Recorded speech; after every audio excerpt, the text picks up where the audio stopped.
অক্টোবরের প্রথম সপ্তাহে বিসিবি ইলেকশন অনুষ্ঠিত হবে। স্পেসিফিক ডেট ইলেকশন কমিশনের মাধ্যমে আমরা জানতে পারবো, বাট অক্টোবরের প্রথম সপ্তাহে ইলেকশন অনুষ্ঠিত হবে। এটা ইলেকশন সংক্রান্ত ইনফরমেশন। বিপিএল এর স্পোর্টস মার্কেটিং কনসালটেন্টিং ফার্ম হিসেবে আইএমজি কে অ্যাপ্রুভ করা হয়েছে। IMG one of the leading marketing farm. এবং আরেকটা গুরুত্বপূর্ণ সিদ্ধান্ত যেটা যথেষ্ট আলোচনা হয়েছে সেটা হচ্ছে সাইমন টাফেলের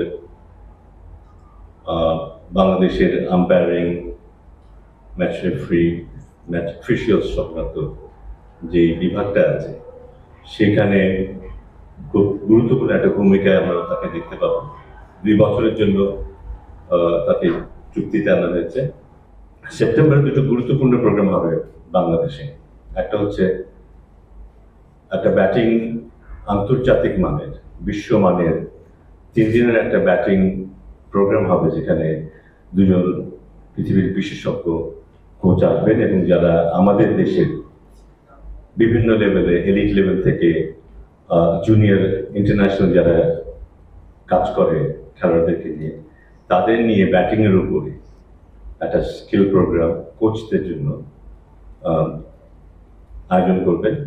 আবার এবার আমাদের উদ্যোগে একটা লেভেল 3 কোচিং কোর্স হবে, যেখানে অস্ট্রেলিয়ান টিচাররা, এডুকেটররা আসবেন এবং এই কোর্সটা কন্ডাক্ট করাবেন। এখানেও আমাদের সবচেয়ে সম্ভাবনা হয় হাই লেভেলে যারা কোচিংয়ে এখন প্রস্তুত, কিন্তু লেভেল 3 কোর্স যারা এখন করতে পারেন তাদের জন্য এই কোর্সটার আয়োজন হবে। এবং এটাও খুব হাই প্রোফাইল একটা প্রোগ্রাম হবে। 4 সদস্য বিশিষ্ট একটা টিম গঠন করা হয়েছে যারা এটা রিভিউ করবে এবং বিসিবির এখন করণীয় কি, এখানে যেই রেকমেন্ডেশন আছে বা যে বিষয়গুলো উঠে এসেছে সেই পরিপ্রেক্ষিতে বিসিবির করণীয় কি সেটা বিসিবিকে জানাবে। এখানে ডেফিনেটলি লিগ্যাল সাইডের লোকজনই থাকবে যারা মুখ্য ভূমিকা পালন করবে এবং তারা আমাদেরকে জানাবে যেখানে বিসিবির পরবর্তী করণীয় কি।